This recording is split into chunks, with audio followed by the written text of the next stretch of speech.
Hey friends, welcome to day 2 of talking to you, talking to the camera, talking about writing. And I figured the best place to start day 2 would be with the introduction. I think a lot of people get introductions wrong. Introductions can be one of those tricky spots in a book that can be make or break, because really, if we think about how introductions are structured and the purpose of them, the whole point is to get people to read the book, right? The whole point is to keep going. The whole point is I will understand within the first 3 sentences, maybe a first paragraph, what this book is about and if I want to continue to read. And so as you think about writing and as you think about writing your introduction, I want you to kind of think about, okay, well, what are the questions that my readers are going to be asking me in this introduction, and how do I answer them? And so I think there are like maybe 3 questions that readers need answered within the first 200 words. Like, first off, is it for me? Was it designed for me? Is it something that is speaking to what I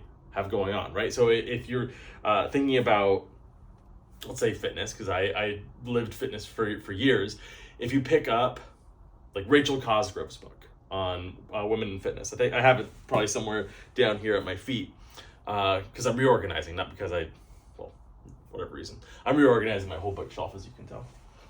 But if you look at Rachel Cosgrove's book, it's specifically for women. It's specifically talking about training females. It's not for me. Like, I could probably use the workouts, I could probably use the nutrition and get a lot out of it, but the language is speaking to women. So that's the first question I think you have to answer in your introduction. The second question you need to answer is, will this book solve my problem? Which is a good question for you to answer. Like, let's be honest. If you can't solve the problem that the person you're talking to has, especially in like a nonfiction setting, what's the point? Why are you writing the book? Are you just here to add more noise? With all the AI stuff that's coming out, you don't need to write boring stuff. You don't need to write mediocre stuff anymore. Like, AI is going to move faster than you can put out mediocre content. Your job is to write something that's super interesting for someone that is in your audience, right? And so there's this whole idea of designing your book for a specific category of person. We'll probably talk about that at a later date because I want to talk about introductions today. So we talked about, those are the first 2 reasons why people read your book. 1, is it for me? 2, will it solve my problem? And the third one, this speaks to voice and entertainment, because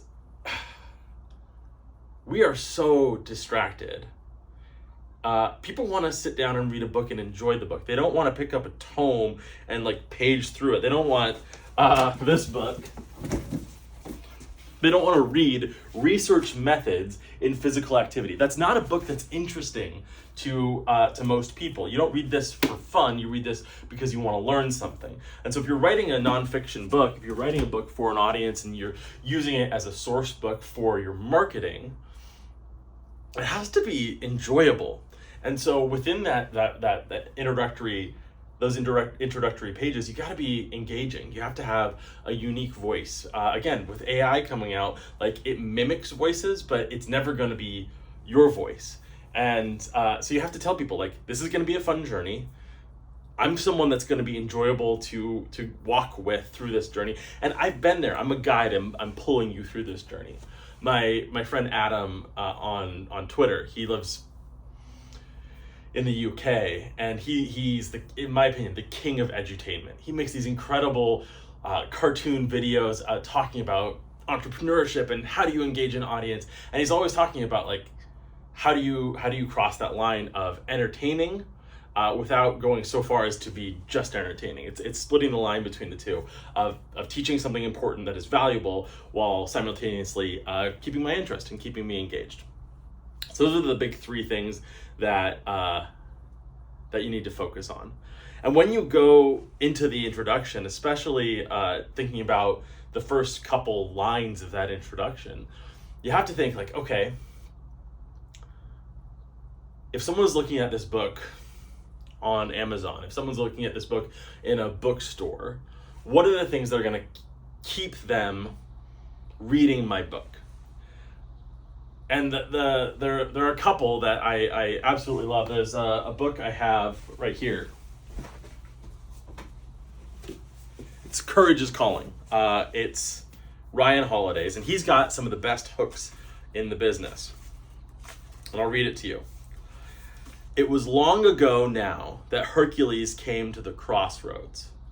At a quiet intersection in the hills of Greece, in the shade of knobby pine trees, the great hero of Greek myth first met his destiny. So that's what? 1, 2 sentences. And within those 2 sentences, Ryan does some really interesting things.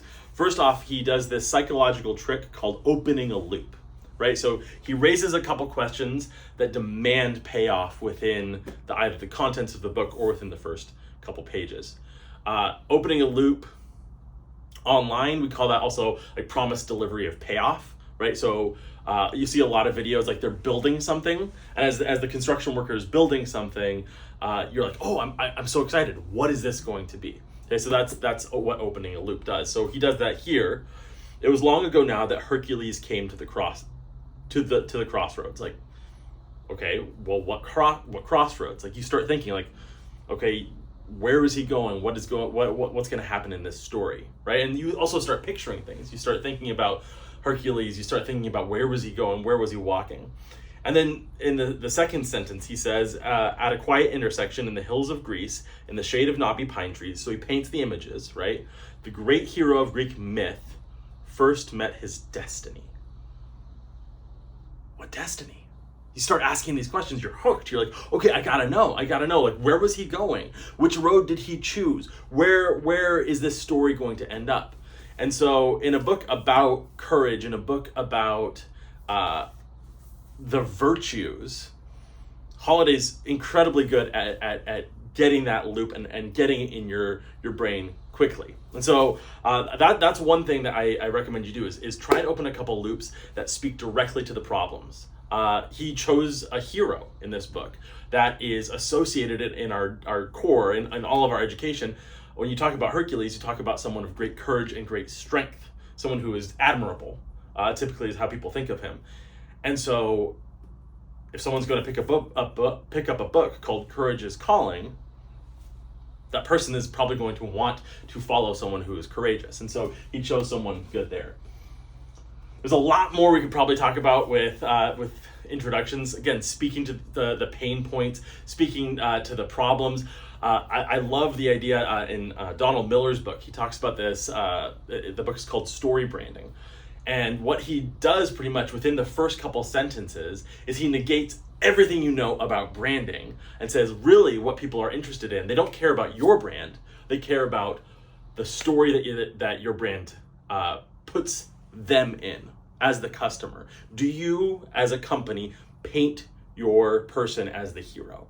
And so again, you can go through these and you go through your favorite books and like pick out in the first couple of paragraphs, like first couple sentences even, what is engaging about this book? Why does it draw me in and bring me deeper into the story?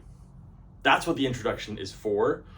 Not what 90% of books do. 90% of books do are what I call eye bombs. I was a young 24-year-old who, and I didn't realize until I hired a mentor that I needed to do blah, blah, blah, blah. It's so boring, right? You are the least important part of this book. Like, your story might fuel the path that we go down, but you're not the important part as you write your book. The reader is, your audience is, they are the hero. They're the ones who are actually turning the pages. So don't waste their time. really engage with them and focus on making this a valuable thing. And you start with the introduction, you start making that the focal point, and you lead with, and when you lead with that, then people are more willing to follow you later in the book as you get into the more technical bits, or as you maybe are a little bit more self-indulgent with your story. That's the idea. That's day 2. How many minutes did we hit? 10 whole minutes. Holy moly. If you made it through this whole thing for 10 minutes, I am so grateful. Remember, the whole point of this is twofold. 1, I want to help you improve your writing. 2, I want to improve my speaking. And so if you have questions about writing or introductions or sales, copy, content, let me know. I want to make this valuable for you. And so if you are one of the few who made it to the end, you get to reap the rewards, and we will talk about the things that are important to you, and how you can make more money with your writing, how you can lead a better life with your writing, and how you can, write better. That is it. Thank you very much. We'll talk soon.